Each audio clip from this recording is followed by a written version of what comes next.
All right, everybody, welcome back to another episode of the Millennial Sales Podcast. This is episode 200. 200 in the house. Someone play some music for me.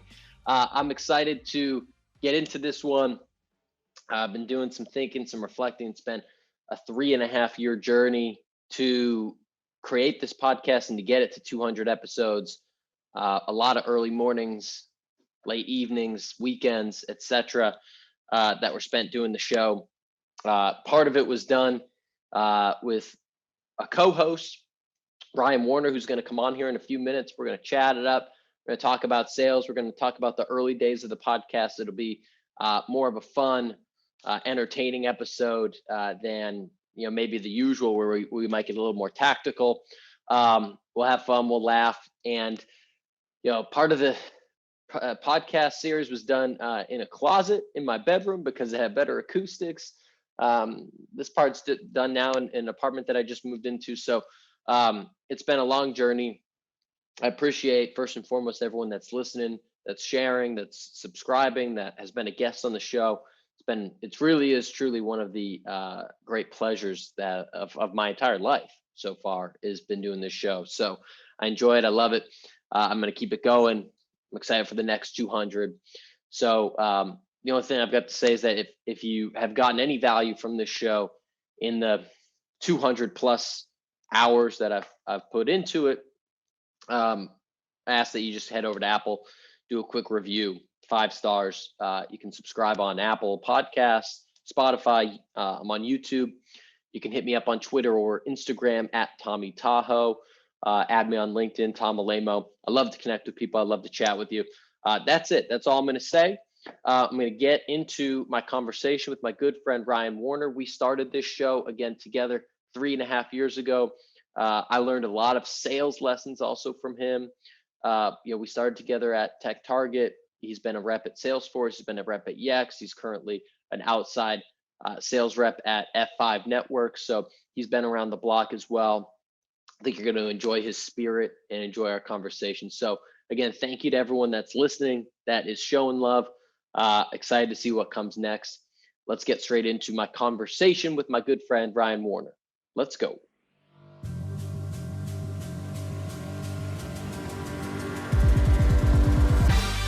Hot dog, we're here.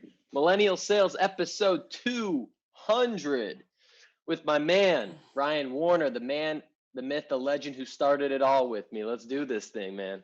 Great to be here, Tommy. Can you hear me okay, brother? I hear you loud and clear. You've got the camera, you got the mic.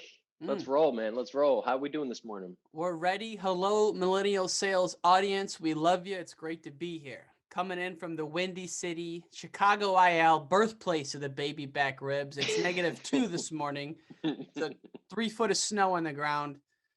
And we're bearing through it, though, man. How are things out in the Bay? It's great, man. It's about 55 here. We're chilling. It's chilly, though. I mean, hey, we got to have our jackets on and whatnot. But just to earn some rapport with the audience that's here for sales content. And, I wanted to have you on, man, talk about the early days of the podcast, why we started this thing, lift the curtain. We've had a lot of new listeners since the last time that you came on, probably last year when we ran the ultra marathon, honestly, or 2 years ago, that is. So we'll talk about the genesis story, but just real quick, maybe give people a 30-second background on the sales side of Ryan Warner, because people forget, although you are a podcasting legend, a sales guru to the core, and one of the people that taught me a lot of lessons about sales. Appreciate that, Tommy. So I am an outside sales rep at F5 Networks. Been in sales in one capacity or another for about 6 years. Got my chops at Tech Target, where we met. Came up to the Tech Target training program. Was there almost 2 years. And shout out to Tech Target, man. That's where you go to learn some things. Fantastic sales training. And that's where I first heard the phrase, "You want to eat what you kill." I didn't know what it meant at the time, and it scared me. But I was like on the border of, do I want to be a product specialist? Do I want to be a salesperson? And they go, no. You want to eat what you kill. All right. I go, okay, I'm in. So I guess that meant sales. And so was in sales for 2 years at Tech Target. And while I was there, started selling to a little company called Salesforce. Maybe you've heard Mm. of it. Um, and I became obsessed with Salesforce and started applying like crazy to get in there. Could not get an interview for the life of me. Um, Finally got an interview, got on board at Salesforce, was there 2 years, rose through a couple ranks, not all the ranks, a couple ranks, and then I had a short stint in a startup, and now I'm at F5, as I mentioned, where I love the sales culture at F5. So things are fantastic. I love sales. While I do many things in my time, I still am a full time outside sales rep and love the just love the game of sales. Yeah, I mean, it's just so much like, I mean, you spend a lot of time talking about wrestling. We both grew up playing sports, watching sports. That's the easiest connotation to me is like sales and sports are both super applicable to a lot of phases of life. The habits you have, the discipline, the hard work, the attitude, all the resiliency, all of that carries forward to your relationships, to your health, to side projects that you do, whatever other careers that you want to have, running a business. It's all, it all ties into the same framework. And I love the freedom of it too. Like sales is the renegade corporate job. It's kind of a corporate job, but at the same time, sales is king. And so if you're slinging the dollars down and you're closing deals and hit your numbers, you're going to have a lot of freedom in how you conduct your day. And that's something that really is important to me. And so I always mention that to people who are thinking about sales. Hey, the first year or two might be tough dialing for dollar setting meetings, but once you get a territory, once you get your own quota and you're a sales rep day in and day out, there's a lot of freedom to how you set your schedule, to how you conduct your meetings. And the other thing is that there's no right way to do it, right? There's a lot Mm. of people who have been successful in a multitude of approaches to sales. And I want to learn a little bit more about. I do want to talk about the podcast, but let's just stick with your Mhm. sales side for a minute because I'm Let's having hit it. fun with that. So, like, tell me a little bit about the genesis story of you getting into sales because you had a kind of a weird path. We all do. Everyone that I talk to, everyone's got kind of a weird way that they got into sales. No one's like grew up. No one was majoring in sales and then went into it and just started crushing. Everyone's got kind of a weird trajectory. So tell me about that coming from law school and how you randomly kind of got into this world. Yeah, so it started my senior year of undergrad. I took the LSAT, was waiting for my LSAT results to get into law school, felt that I was going to go be a lawyer. I'd watched Jerry Maguire and he went to law school. I'm thinking, let's do it, Tom Cruise, me and you, buddy. And so I got my LSAT scores back and I did terrible. Like I got into one school terrible and I don't even know the name of the school, but it was horrible. Um, so luckily I had a teacher that recommended that I go to grad school to buy 2 years. So went to grad school, bought myself 2 years of time to retake the LSAT. And while I'm there, I meet a mentor and he says, hey, I know you're thinking about going to law school, but maybe you should think about sales. And I'm thinking, what, like used car sales? Like the guys at the mall in the vestibules where they're selling like Verizon plans? I don't know. What are you talking about? And this guy worked at VMware. He was an old salty dog Legend. EMC legend. And he goes, listen, tech sales out in the Bay Area is a real thing. You can make some real money and, you work from home essentially. And that's because I kept seeing him. He never went to the office. He's on the phone all day. And it just seemed like a fun thing to me, like the ability to travel and get in front of customers. And so I had probably 17 or 18 interviews for SDR/BDR, just the most Gruesome. miserable Brutal. experience. Wait, so Horrible. hold on. Why did he think you'd be good at sales? Did he say? I think it would be just because I'm an extrovert, but I do not think you need to be an extrovert to be in sales. I think that's a common misnomer, and I Yeah. don't think people are born salespeople. But I do think he just saw that one, not afraid to strike up a conversation with someone, and two, have a little bit of a knack for developing relationships or building rapport right away. And really, that's not talking; it's more so listening to what the other person's saying. And so I think that might have jumped out to him. And also the fact that I was competitive by nature, wrestled, throughout high school and a little bit in college. And so those two things, the competitiveness and then just the ability to strike up relationships, maybe that jumped out to him. And maybe he just wanted to help me make some real money. Lawyers, they work 100 hours a week. Their ass is strapped to a chair. They make good money, but not sales money. Yeah. Yeah. So, all right. So you're going through the BDR interview process, which is just brutal. Horrifying. Absolutely terrible. And granted, I had never done sales at this time, so I didn't know if I was going to like it or not. And I had actually retaken my LSAT. So my second LSAT, I did good enough to get into some like mid-level schools. It's reputable where you're not embarrassed to say the name of them. Yeah. So at my whole family, this is like, I have 6 months left until I'm done with grad school. My mom, my whole family thinks I'm going to law school. All my bosses at my job in grad school, they think I'm going to law school. But behind the curtains, I'm starting to interview for these sales roles. And when I say sales roles, I just mean inside sales, BDR. So I got down the path at VMware pretty far, almost, I think I did get a job offer there, but lo and behold, I meet this incredible company, TechTarget, and they have this plan where they say, listen, we'll hire you out of school. You come to Boston for 6 weeks. We'll train you up. And then you go out in the field right away. You don't have to be a BDR or an inside sales rep. And I go, that sounds perfect. And so took the job, canceled my law school plans, called my mom, told her, hey, I'm moving to Boston and then I'm moving to San Francisco. Had to tell my Nana, my grandma. I was terrified to tell her. She doesn't like her boys leaving the state.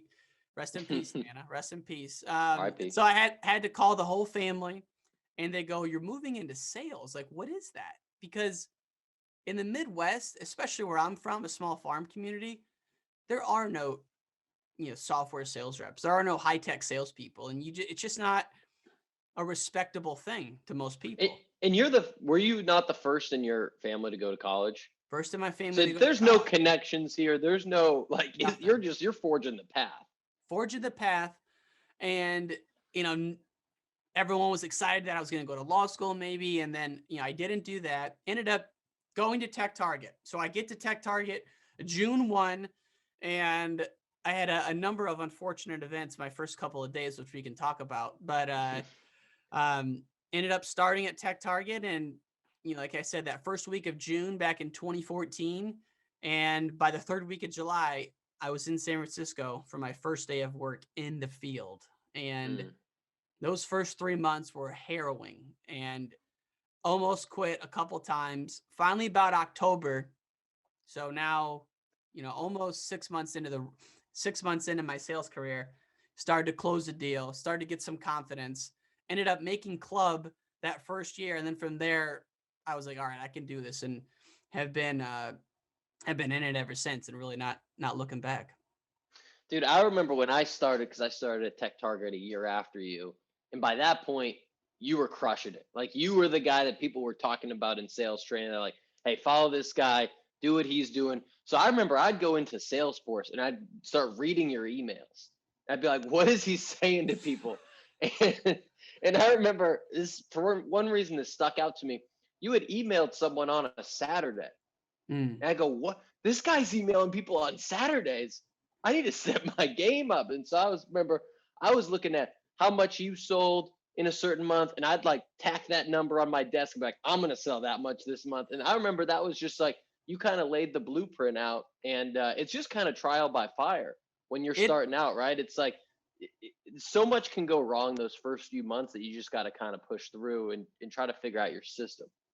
Yeah. And it's all about just resiliency. I mean, your first 3 months, whatever cold call you make, whatever sales meeting you have, you're going to look back a year from now and just be appalled at whatever you said. And you're going to wonder how anyone bought anything from you ever, or why anyone took a meeting from you. That's how, and it's like that for anyone, right? But no, I really, the first week in sales training, in my mind, I'm thinking, I'm walking out of this class, number one sales rep, hands down. I actually wasn't when I left. I was number 2. But bottom line, the mentality I took into it was, I'm going to be the first one in every day. And after the sales training's done at 5 o'clock, I'm going to go meet with all the sales VPs and practice my pitch. So I'd be going up to people like Andy Matthews or Brian McGovern and saying, "Hey, do you got 10 minutes? Let me get in a, in a conference room. Let me practice my pitch." So I was doing that every day. And I was really trying to focus in on like the craft of it, and in the sense of, on the weekends, I didn't have a lot to do because I didn't know anyone. So I would be out by the pool and like writing out, all right, this is the elevator pitch. These are the 3 bullets I think are important. Um, so once I had my elevator pitch mastered, then I would say, all right, well, who are our top 3 competitors? Let me create a battle card for that. And so I would have, competitor A and 3 reasons why we were better. And then once that was done, I would say, okay, what are the top 5 market trends?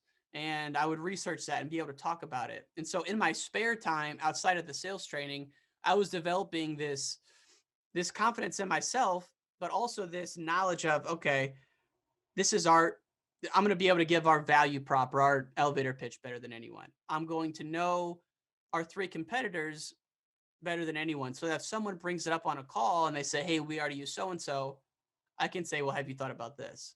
And so I kind of like methodically broke it down, um, and really just treated the sales training like a game. And then when I got in the field, same kind of thing. First one in. I wasn't the last one in there because I remember I took the train home at 5:05 and I was out at 5:05. But I was in early, and I was just very open to people about my goal is to be the number one sales rep in the company, hands down.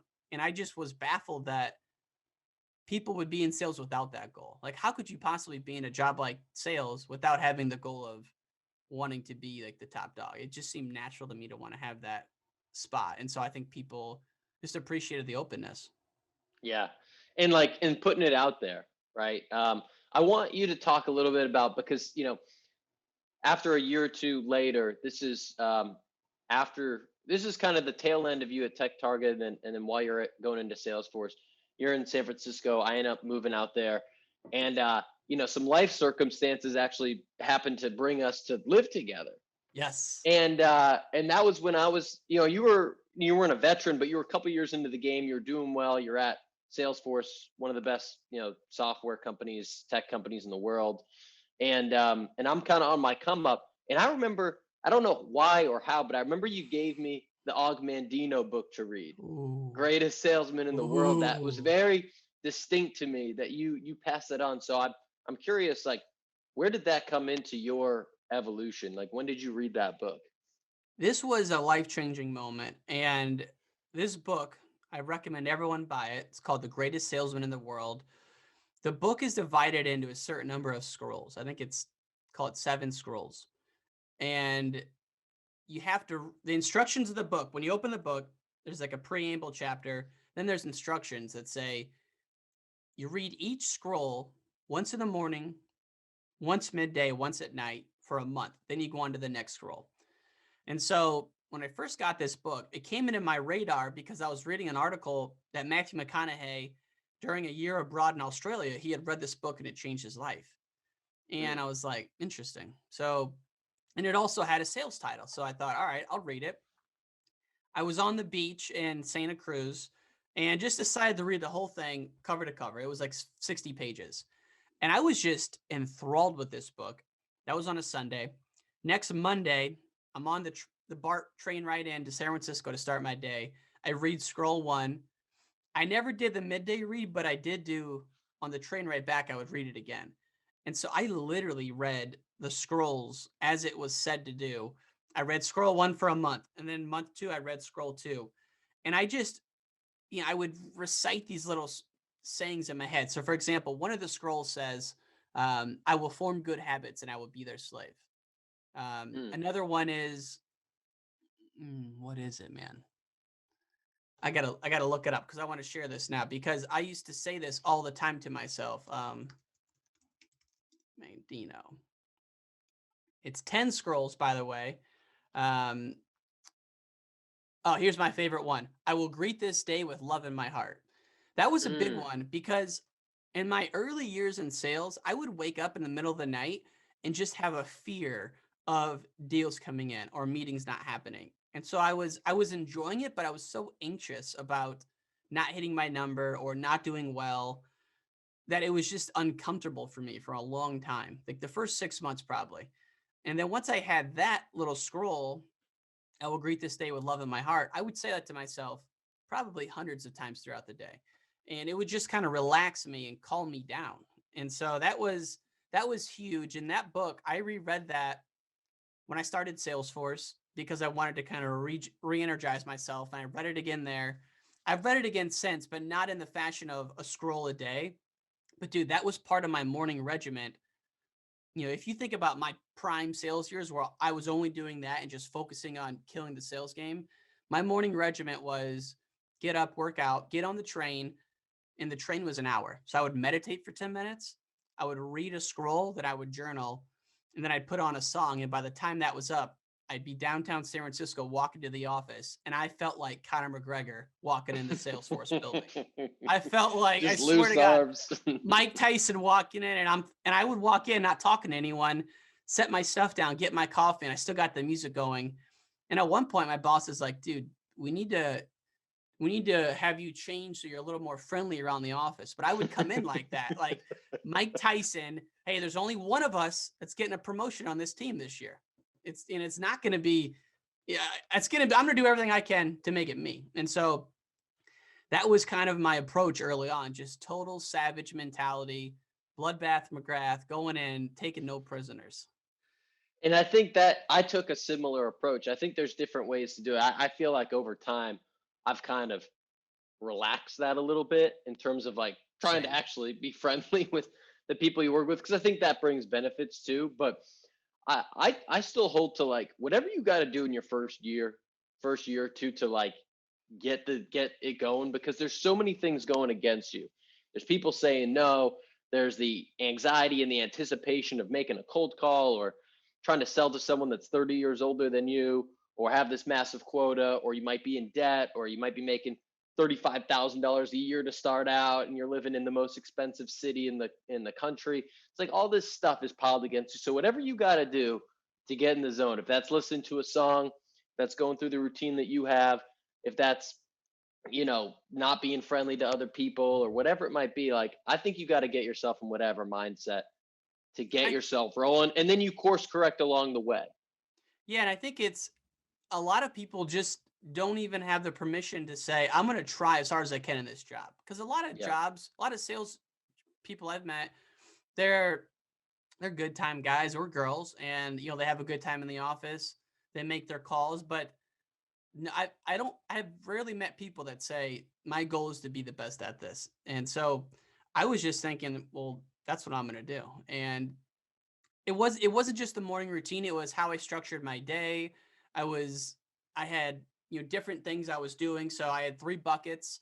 It was opportunity creation, which is just setting meetings. So I would do my opportunity creation bucket in the morning from like 7 to 9:30. And all I was doing there was reaching out, setting meetings.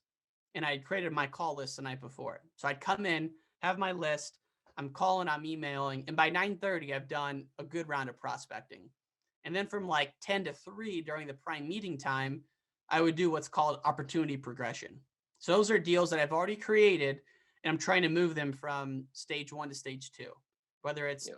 doing a demo, whatever. And then in the afternoon from like 3 to 5, I was doing a combination of learning by just reading about industry trends, for example, and then setting my call list for the next day. And I was just freaking maniacal about that, and really just tried to tighten it up so that I could leave at 5, catch the train, and not miss anything. Because a lot of people would stay till like 7 o'clock, but they weren't doing anything. Yeah. And so I would just go hard from 7 to 5 with that routine for a good 2 to 3 years. And then it just gives you the confidence to say, if I'm doing that, whatever the numbers are, the numbers are. The sales are gonna happen or not happen. But if you're putting in the work like that consistently, you have the confidence to just kind of let that stress I was mentioning earlier ease out a little bit.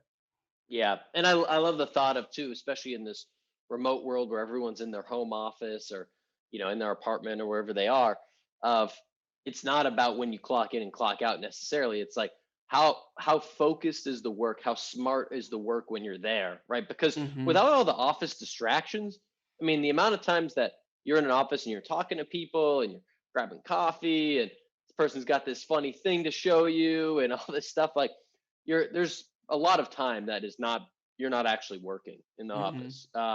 And so if you're at home by yourself and you're just logged in, you can probably get the same amount done in less time if you really focus on it. So again, I don't think I think hard work is key. I think the amount of hours, sometimes you got to push it to get it done, but I don't feel like you have to work 6 a.m. to 9 p.m. every day to be successful in sales. If you are doing that, then you either have a really stressful situation going on that's kind of like a point in time, or you're probably not being as effective with your time as you need to be, and where you can really dial it in. Um, I want to pivot. I want to talk about the early podcast days because I've been thinking about it, and I've had more people ask me in the last few months, like, "Oh, how'd you get started with it?" than ever before. And I feel like we might remember it differently for some reason, but Okay, I'm excited like to I talk don't. about this. So you hit me with, when someone asks you like, "Why'd you start the podcast?" or "How did it start?" Like, what do you say to people? Yeah, and so for folks listening now, Tommy and I used to live together in San Francisco, Yep. TR um, talk. and we started a podcast together called TR Talk, Tom and Ryan Talk. We thought we were going to be Tim Ferris for millennials. We were going super wide, super broad. And then when I moved back to Chicago in February of 2018, I started another podcast called Wrestling Changed My Life, which is one I still run now. But okay, let's get back to the origin. So in my mind, July of that summer, we decided to run the marathon. Hmm. And then in August of that summer, you were adamant that we were going to start a podcast. I remember me being on the fence and you and I talking about it a couple times, and then like one night you're just like, I'm starting this podcast. Do you want to do it with me or not? And I'm like, all right, I'm in. And that's how I remember the start. And then I was getting exactly what I tell everyone now not to do. I was going nuts with the microphone, nuts with the logo, things that didn't matter at all. Um, I remember our first interview was with Rich Stone, Yep. one of the sales legends who I've met in my life. Um, we go to his building. Our microphone setup is one mic that's plugged in to a USB port, and we're kind of passing it around the table. We're recording it in Audacity on the laptop. And then I'll never forget, this is the last thing I'll say, I'll never forget when we tried to upload the podcast for the first time and actually launch it. We didn't have the right size channel art. We didn't know a thing. And it took us forever to record the intro. Like now I can record an intro in 30 seconds. I think we practiced it in my closet with the door shut to get the acoustics for a good 10 minutes. I don't know. What about you, man? Like what's your idea of the first time the concept came in your head? I just remember, I remember me pushing for it, but I remember us like, we were both kind of on the come up. We were both on the grind, and I think we were trying to find more productive ways to use our time than like going out all the time and getting super fucked up. Yep. That, and like, not to say that we weren't, having some beers and having fun, but I feel like we were trying to kind of like fill that void a little bit, and like we're both kind of feeding off each other's energy. And the way I remember it is that I don't know how we came up with the idea for a podcast. I remember bringing a 6-pack of Grapefruit Sculpins to Rich's house, Oh yeah. doing the podcast. And the way I remember it is that we did it, and either before the interview or after the interview, it took like several months before we actually published it, because I think we were afraid of maybe doing it. I was definitely afraid of what people were going to say, Oh, and people were going to be. horrifying fear. So I don't remember which, if it was before we decided to do it or after we talked to him and then we didn't publish it yet. But I remember I was terrified of that. And the funny part was that once we publish it, a lot of those fears actually came true. Like I had people at the company be like, "Oh, what, you're trying to be Tim Ferris?" Or I had an executive say, "Salespeople should only stick to sales," and like all this stuff. And I remember, like, I'm not going to call out names, but I remember the people. I remember what they said, and it, like, there were some supporters, but I felt like after we kind of got on a roll, once we got some bigger names, especially once we got Jordan Belfort, Who? I was people waiting for you to started say that one. people started to take it more seriously. But I remember in the first few episodes, people were shitting on us, at They least to were. me. No, I remember that. I remember the absolute terror I felt when we decided to publish it. So scary. But then also thinking after I published it, you're not that important. Like people aren't just hanging on to everything you publish and reading it and then judging it. So two things happen. Yeah, some people did say that to me. They're like, "Oh, it's you guys are a little," and we were a little corny at the beginning, so we were trying to figure out what our niche was, you know. Yeah. Um, so there was that, but then also it's like, listen, there's so many things being published every day. You're not that important. People aren't hanging on to your every word like you think they are. Don't just get over yourself and just get it out there. You know, if you feel good about the content, get it out there. I will say though, I feel like we did the interview with Rich knowing that we were doing a podcast. I don't remember the delay and when we published it. We'd have to go back and see when that episode was dropped because in my mind it was like a week later, but in your mind it's months later. Well, maybe it was months of us talking about doing the podcast. And then I do remember one day storming into the apartment and saying, either we're doing it or we're publishing it or something. And I remember I was hyped up for some reason. It's like That's I'm what I just remember. sick. I I'm remember sick that. and tired of being afraid to do this shit. So I remember that. I remember the first name we came up with because I still use this email for my iPod or my Apple iTunes account. Sales Arena was Sales what we were arena. gonna call it. And it was just like, what are we gonna talk about? What are we gonna do? You know, and man, and then I remember the second interview was with question-based selling guy, Yeah, Tom um, Freeze. Tom Freeze, respect. And that's when it was just like a sales only podcast. And then we're like, well, we just want to talk about what we're interested in. So we started getting other guests on. But yeah, it's interesting to think about that. The fear of the initial launch was real. Dude, that first year was crazy because, like you said, we were training for a marathon. I'd never run more than like probably 6 miles before. You probably hadn't run that No, far either. So like, no. it wasn't like we were runners that were running a marathon. We pretty much just started from the ground zero. So I remember pretty much every day we'd be waking up at 4:30, 4:45, and we'd either be going for a run or we'd be in your room, coffees in hand, ready for a podcast. Yep. And it'd be at like 5:30 or maybe 6. It'd be like a 6 to 7 a.m. podcast. We'd be prepping. We'd have the note cards out on the laptop that would tell us to stop doing stupid things. It'd be like, stop saying that you're taking notes. Everyone we'd have on the show, we'd say, oh yeah, we're taking notes here. We're taking notes, like trying to sound smarter than we are by that we're taking notes. I'll never And forget that one time. You're exactly right. From within a 6-month period, neither of us had ran more than 3 miles. We had never done a blog, never done a podcast. That was like July. By December of that year, we had ran a marathon. We had done like 20 episodes. We had interviewed the Wolf. But the one I'm thinking of, though, to your point, we were in. I mean, you're right. We were doing things together pretty much every day, and we were training for our long runs in the marathon were on Saturday. So Saturday morning, Tommy and I would always run our long run together, and it was like anywhere from 12 to 20 miles. We had the interview with Gabe Larson Saturday morning.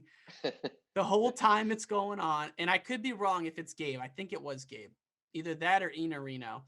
And the whole time it's going on, we're just getting jacked up. After it ends, we're like fired up.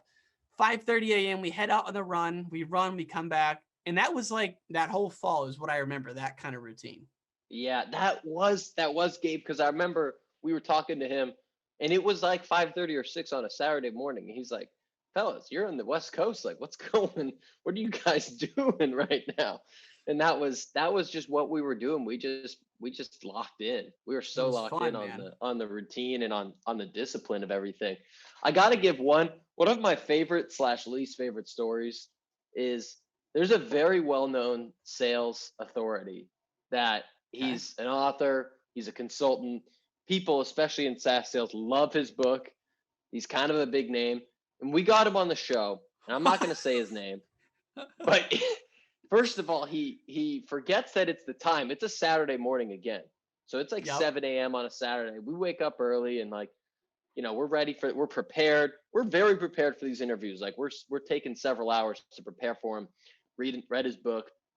And we call him, he's like 10 minutes late. He's like, "Oh, sorry, I'm on the mountain or something, like skiing." He's like, I guess I'll show up, I guess I'll come on. So we get him on the podcast, and it's audio only, there's no video. And you can kind of sense he's half there. After about 10 minutes, you hear him like Spoons. doing the Spoons. dishes. Putting away the dishes.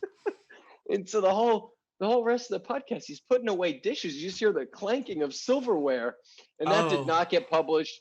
He is my sworn enemy. He doesn't know it. I'll never forget that, because walking home that Friday from work, I was walking near the Apple store in San Francisco, and I'm feeling really guilty that I hadn't prepped at all for the interview because I knew you had. So walking home, it's like 5:00. I stop at a Starbucks right near the Apple store in San Francisco, prep for like 2 hours, read some of his book, watch his videos, feeling good about myself. And the next morning he does one of those numbers. Horrible. I'll also never forget, and I'm going to say his name because he's not listening. Rich Roll. We're interviewing, I mean, a really big get. Like, we were getting some he's a big legend. guests. A legend. Rich Roll runs forgot a we interviewed him. podcast. Yeah.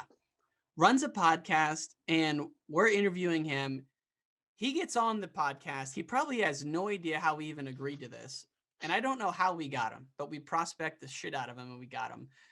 Halfway through the first question, the call goes silent. He goes, "Wait, what was the question again?"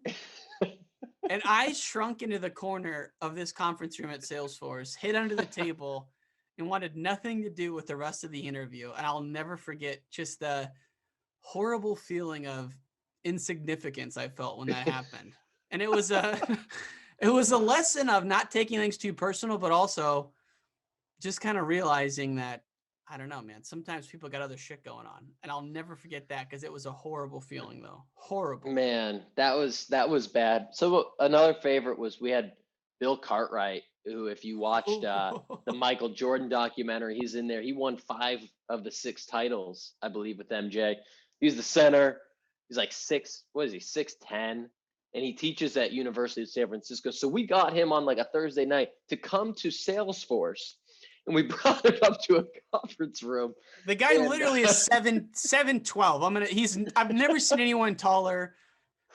And Salesforce people are walking out from their day. We're walking in with Bill Cartwright, Chicago Bull legend, and people are like, "What the hell's going on here?" And we interview him.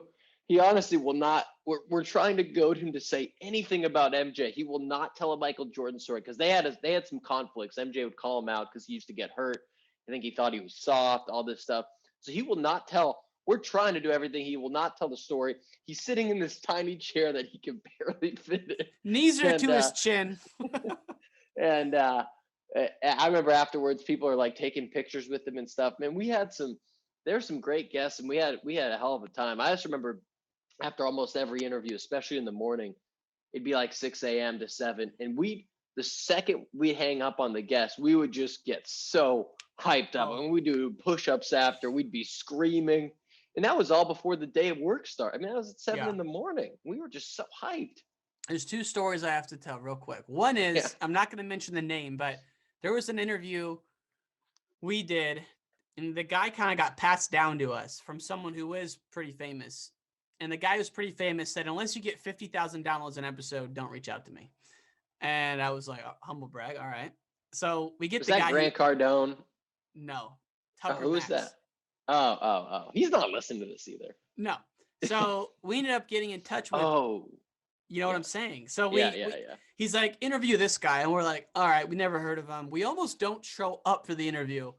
Turns out to be one of the great legends that we've met through this, JT McCormick. And he is fantastic. It just goes to show you, never judge a book by its cover. We didn't know anything about JT. He was one of the best guests we've ever had. And then the second one, I have to tell this. Do you remember the video we recorded on our fire escape after Dreamforce? Yes. You had gotten probably 2 hours of sleep all week.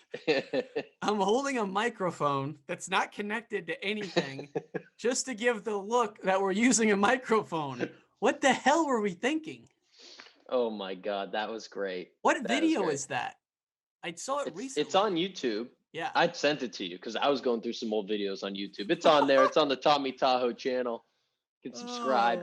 Oh my God. Fantastic. So let me ask you this. I've got a lot of people that, like I said, that hit me up and they're like, "Yeah, I'm thinking about doing a podcast and this and that." And for me, I can just say hands down, it's changed my life. in so many ways. It's made me a better communicator. It's helped me flex my creative muscle.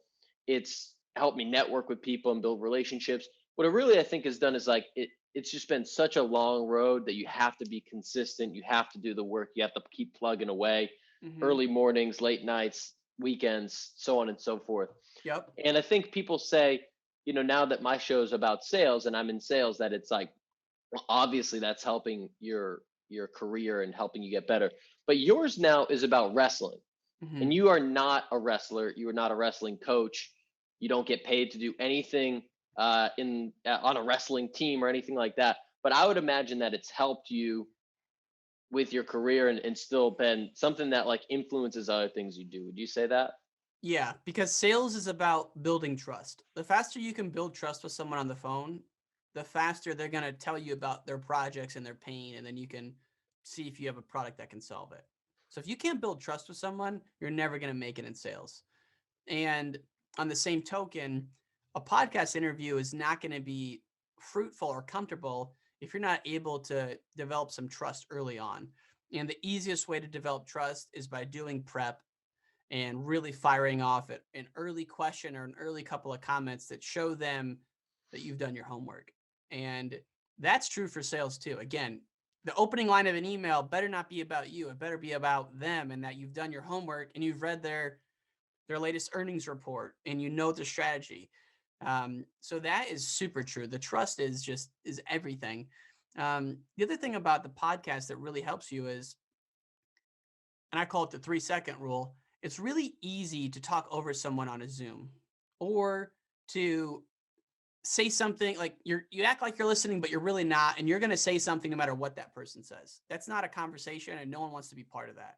So one very tactical thing I learned through podcasting is when you're on a call with someone, video call or not, you don't talk until there's been a 3-second gap between when the last person said something. So for example, you might say, Ryan, how did that impact you? I usually in my head count 3 seconds before I answer.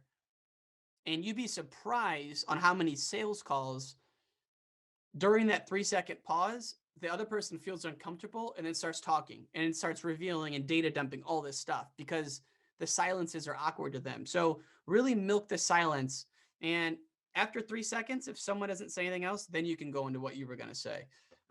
So at a high level, the ability to build trust is crucial to any relationship in life, but especially a sales relationship.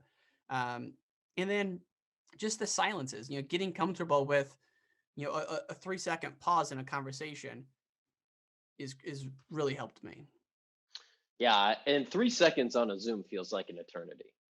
Like what I just did was probably a quarter of a second.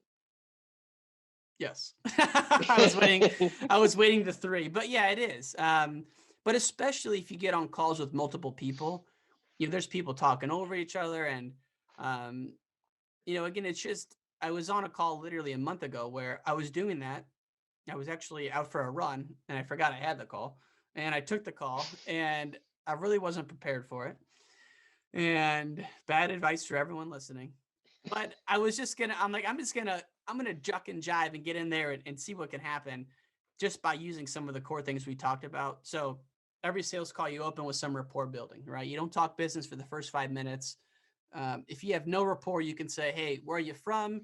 Oh, if you always been from Illinois?" So build that rapport 5 minutes in. 6-minute mark, set the agenda. Hey, Tom, appreciate your time. We could talk sports all day, but I want to be respectful of your time. Let's get into the agenda. And then you ask them what's going on in their world. And before you know it, you're 20 minutes into a sales call and you haven't pitched anything. And so those core components, rapport building, set the agenda, get the customer talking. About 20 minutes in, then it's time for you to talk. And then, you can regurgitate what you've heard and spin it into something how you could help. So I think those have all been skills that have been honed by podcasting because again, you're just getting on here and having conversations with people who you otherwise wouldn't know. Yeah, I mean, I think it's all about you feel so much quicker on your feet, and I feel like you can get a lot better at the opening 5 minutes, like you said. When I listen to master interviewers, they don't lead with the power question. You Yeah. know, they don't get on the interview, just like you wouldn't get on a sales call and ask like, well, what's your biggest pain? Or, what's your timeline for this? Or whatever it might be. Tim Ferriss doesn't jump on, or Joe Rogan or Oprah. I mean, they're masters. They Hmm. they massage you. And I was listening to an Oprah and Tom Brady podcast, obviously, before the Super Bowl this past weekend. It's from a few years ago, and she is like massaging him. She's talking about how great he is, how great his diet is, and then like 22 minutes in, she's like, "So how about Deflategate? Want to talk about that?" And I'm just like, "Oh, Oprah came in with the right hook there." She Yes. had to butter him up. She had to butter him up first. So it's the same thing. You got to kind of earn the right to ask tough questions, whether it's an interview, whether it's a sales call, whether it's anything else that you're doing. So I think there's a lot of applicable skills there. I Well, love that stuff. I love geeking out on that. it's also important, like you said, I heard someone say it wasn't a good sales call if you didn't ask a question that made you feel uncomfortable. And when I Mm, first heard that, I'm like, yeah, all right. So opening the call, I'm dropping that uncomfortable question, and the call just gets derailed. It's horrible. It's cringeworthy. And same thing with a podcast. I actually heard Rich Roll say this talking to somebody. He's like, some of these new podcast hosts think that a good interview is holding me upside down by my feet and shaking my pockets loose until I've answered every tough question they have. The reality is that you want to ask those tough, uncomfortable questions if the trust is there. And like you said, 3/4 of the way through the interview. Like Rocky doesn't fight Apollo Creed in the first 5 minutes. It's the last third of the interview. The last third of the interview or the last third of the sales call is where you ask the questions that you maybe are afraid to ask. mm. All the good stuff happens in the last third, Right. right? I mean, a marathon's isn't too Oof. hard till you get 2/3 of the way through, Always right? I compete. mean, it's all. So I know we're getting locked up on time a little bit here. You got anything else? Any other stories? Any other thoughts? I mean, I'm fucking excited to I'm be at excited. episode 200. I think you either just hit or are about to hit 200 yourself on your podcast. So I'd be remiss not to let you throw a shameless plug to any of the wrestling fans out there in the sales world that might want to check out your show too. Appreciate it. It's called Wrestling Changed My Life. You can go any of the apps. It's on there. Um, I think you'll like it just from the fact that we're interviewing people who've been super successful Olympic champions, and hopefully you can learn something of what made them successful. And if not, it should be entertaining as well. It's like every piece of content is either educational or entertainment based. That's why people engage with it, to either learn or to be entertained. I like to think we're more on the entertainment side versus the learning, but also you should be able to pick something up. The other thing I'll say about sales though is this: anyone who's listening right now who's an SDR, BDR, inside sales, just know that by your 5th year in sales, you can earn 300 grand a year minimum. That is the standard. If you're an outside sales rep at a tech company, your base salary is 150 and your commission is 150. That's what every legitimate professional salesperson makes. If you've been in the game 5 years and you're on the outside, mandate at least 250 grand, if not 300. And I just want to put that out there because a lot of people don't know what, think about all the outside sales reps at VMware or all the outside sales reps at Dell or HP or Palo Alto Networks. They're all making that. So just know that, even Salesforce, just know that that salary is out there, and that's what you should be shooting for once you hit that outside sales role or once you're in that quota carrying role. Don't sell yourself short. Yeah, I mean, I think that's huge because a lot of times we're listening to what the employer is saying might be the Yeah. what you'll make. So like if you come in and you know your worth, right? And so 5 years is maybe like Just an abstract number. is an abstract. It could be 7, it could be 10. It kind of depends on your trajectory and everything like that and your experience. But if you've proven yourself to be successful outside rep and you go to one of those companies, I mean, and for the people that are just starting out, especially to keep that in mind, like if you're making 40 grand a year, like that's Right. what I made coming out of school was Everyone does. something. And so it's like you don't see that path, but that path comes quickly if you do the job well. And so that's not the only reason to get in sales, but it's a significant reason that if you have debt or you want to buy a house or you want to be financially free, You can really control your own destiny, and you can go out and be study for 6 years and be a doctor or a lawyer or something like that. But this is the best way that I know if And you it's more like fun. those skills. Yeah, I mean, it's tough. It's tough. You have to be good at certain things. You have to be able to ride the highs and the lows and everything like that. But you can really change your life. And the only reason I share those numbers is because a lot of people in sales who are not outside reps yet have told me I had no idea that that's what the path is. And I was just fortunate to have a mentor, actually two mentors, that the whole time were like, listen, the end goal is to be an outside sales rep. For me, at least it was. And this is what you can make. And I was like blown away by it. Again, I had no idea. And so I just want everyone listening who's maybe not net well, just to know the path forward. Um, money isn't the main thing that excites me by far. It's not even close. But a lot of people in sales are motivated by money. And so I just wanted to share that in case there's any youngsters listening who are making 45 grand a year, calling 100 people a day, doing the worst job in the world is a BDR. It's the hardest job. It's not the worst job, it's the hardest job. But just know there's light at the end of the tunnel, and the freedom and excitement you get from going on sales calls is well worth it. And then the pay is always there. Absolutely, Ryan. I appreciate. I almost encourage people to go back and listen to the early podcasts, which are in this feed. The Mm, first, 20 something. I forget how many we did together. Maybe 25 or I so. think 25 or so. Yeah. Uh, but I'm almost kind of scared to because the quality is so poor. The intros a little corny, but the interviews, the guests were great. And so if you want to do a little millennial sales TR talk history, go back to the early parts of the feed and you can check out all the conversations that we had. And if you haven't listened to the Jordan Belfort interview yet, stop what you're doing, lock Mm. yourself in the handicap stall bathroom, pick the feet up, and get yourself 30 minutes because that's a fun interview. And I might have to re-listen to that now just to hear what the intro and the music was like. I don't even know what it was. I can't even remember it. I can get the song in my head. I'm definitely not going to replay it right now, but I think that's episode, it's either 20 and 21 or 21, 22. We did a 2-part series with him, and that was still to this day the most downloaded episode. I mean, how could it not be? Respect, man. The wolf. I appreciate you coming on, man. It's an honor, brother. Thanks for having me. Thank you so much for checking out that podcast. I hope you saw value, whether you're working out right now or doing the dishes or laying around the couch, whatever you're doing right now while you're listening to this podcast. I hope you enjoyed it. I hope you found some value. If you did, the only thing that you can do to really help me out is to share this podcast with a friend, share it on social media, and please subscribe wherever you're listening, Apple, Spotify, YouTube, wherever it is, and leave a review on Apple if that's where you're listening. That's what helps us to spread reach, helps us to get better guests like the one that you heard just now, and to give you as much value as possible. So connect with me, LinkedIn, Tom Alemo, Instagram, Twitter, Tommy Tahoe, and subscribe, leave a review, and make it a great day. Peace. Thank you so much.